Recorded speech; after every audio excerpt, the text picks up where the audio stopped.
বিহায়া মনটা লইয়া তোমারে ভালোবাসিয়া আজ আমার ঘটিল জঞ্জাল। বিহায়া মনটা লইয়া তোমারে ভালোবাসিয়া আজ আমার ঘটিল জঞ্জাল। ও আমি তোরে ভালোবাসি বলিল কি কয় চণ্ডাল। ও আমি তোমায় ভালোবাসি বলিল কি কয় চণ্ডাল। কাটা ঘায়ে লবণ দিয়া কাটা ঘায়ে লবণ দিয়া খুচায়া তুলতেছে ছাল। আজ আমার ঘটিল জঞ্জাল। বিহায়া মনটা লইয়া তোমারে ভালোবাসিয়া আজ আমার ঘটিল জঞ্জাল। সুপ্রভাত, শুভ সকাল। আমার সকল সোনা বন্ধুদের জানাই শুভ সকাল। কারণ সকাল সকাল তোমাদের সঙ্গে দেখা করতে এসেছি, তাই আমার মনে যতই কষ্ট থাকুক না কেন, দুঃখ থাকুক না কেন, তোমাদের সকলকেই কিন্তু আমার তরফ থেকে এই সুন্দর সকালের অনেক অনেক ভালোবাসা। আমি দেখো সোনা বন্ধুরা কোথায় এসেছি, আমি কিন্তু এসেছি বাজারে, আমাদেরই দোকানে এসেছি। আজকে কদিন ধরেই দোকানে আসছি, কারণ কি কাজের মাসি, আমাদের দোকানে যে কাজের মাসি কাজ করে, কাজের মাসির স্বামীর শরীরটা খারাপ, জ্বর এসছে, কদিন ধরেই জ্বর, তাই মাসি আসতে পারছে না, আর আমাদের তো আসতেই হবে। দেখো দোকানে এসে সকাল সকাল ঠাকুর পুজো হয়ে গেছে, যেহেতু বাড়িতে নেই তাই দোকানে আছি দেখেই দোকানেই ঠাকুর পুজোটা করে নিলাম। আর এই যে আরও একটা কথা আমি বললাম যে আমার যতই, এই যে দেখো আমাদের হোটেল, তোমাদের দাদাভাই পেছনে কিন্তু কি করছে, রান্নার আয়োজন করছে। এই যে খুব সকাল তো, এখন বাজে 7:30 বাজে, আমি এসেছি এক হটপট রুটি করা রেডি, মানে প্রায় 30-40 পিস রুটি করেছি। রুটিটা করেই কিন্তু এসেছি পুজো করতে, যেহেতু সকালবেলা যদি কাস্টমার আসে ফিরে যায়, আর বৌনির কাস্টমার ফিরে গেলে ভালো লাগে না, তাই সকাল সকাল এসেই সমস্ত ঘর বাড়ি ঝাড় দিয়ে পরিষ্কার পরিচ্ছন্ন করে, ওই যে দেখো তোমাদের দাদাভাই ঘুগনি করবে, তার জন্য কিন্তু আলু সিদ্ধ করেছিল, সেই আলু আর মটর, ওই যে মানে আলুর খোসাটা এই যে ছাড়িয়ে নিচ্ছে, আলুর খোসাটা ওই দেখো ওই যে কুকারের মধ্যে ছাড়িয়ে রেখে দিচ্ছে, আর ওই যে আলুগুলো একটু চটকে নিচ্ছে। আর এই পাশে কিন্তু রান্নাও অলরেডি বসিয়ে দিয়েছে, ওই যে 5 কিলোর বড় গামলার মধ্যে ভাত বসিয়েছে, আর এই পাশে বসিয়েছে সবজি। আর আমি তো বললাম এসেই ঘর বাড়ি ঝাড় দিয়ে রুটি করছিলাম, রুটি করে ঠাকুর পুজো দিয়ে অনেক দিন হয়ে গেছে তোমাদের সঙ্গে আমি একদমই দেখা করতে পারি না। আর বাজারে এসছি, তাই ভাবলাম যে বাজারে এসছি, এরই মধ্যে একটুখানি ফাঁকা আছি, তোমাদের সঙ্গে দেখা করি।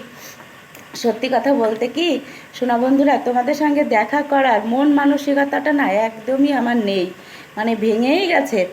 দুঃখের কথা, কষ্টের কথা কি বলবো তোমাদের, এটা ইউটিউবে বলা যাবে কি না আমি ঠিক জানি না, তবে কি এটাও তো আমার একটা পরিবার, তাই সেই পরিবারে আমি সকলকেই এইটা জানাতে চাই। আমার ফেসবুকের আইডি যেটা আছে, সেই আইডিটা খুঁজেই পাচ্ছি না।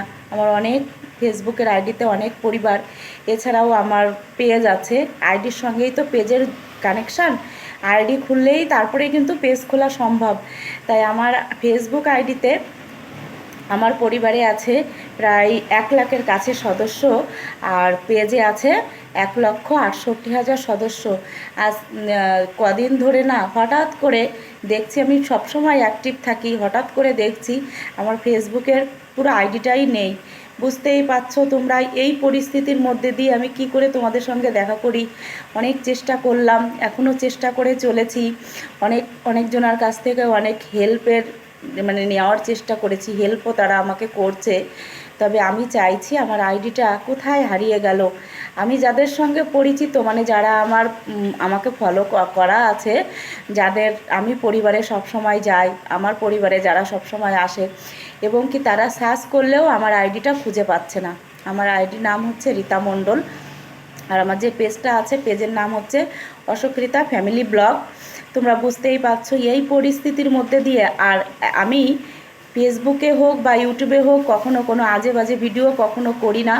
নিয়ম শৃঙ্খলা মেনে বজায় রেখে সংসার পরিজন স্বামী সন্তান সবাইকেই সম্মান, তাদের সম্মানটা যাতে থাকে, আমার সম্মানটা যাতে থাকে, সেই ধরনের ভিডিওই আমি করি। তবে আমি জানি না যে আমার আইডিটা হঠাৎ করে সকাল 11টা থেকে দুপুর 2টোর মধ্যে আমার পুরো আইডিটাই নেই। এখন এইটার জন্য বিশেষ কথা হচ্ছে, আমি যেহেতু তোমাদের সঙ্গে দেখা করছি, এটা আমার আলাদা পরিবার। এই পরিবারে এসে আমি ফেসবুকের সম্বন্ধে হয়তো এটা আমার বলা ঠিক হচ্ছে কি না আমি জানি না। যদি ভুল হয়ে থাকে ইউটিউবের কাছে আমি ক্ষমা প্রার্থী।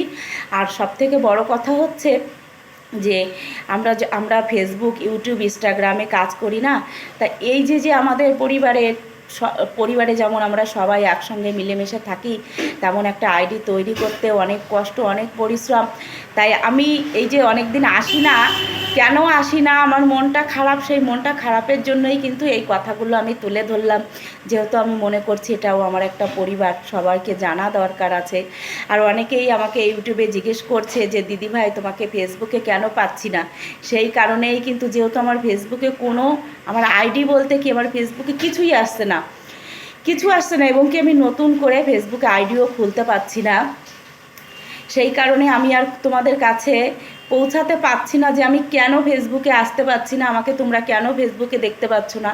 সেই কারণেই আমার এই ইউটিউবের এই ছোট্ট ভিডিওটা তোমাদের সঙ্গে শেয়ার করা।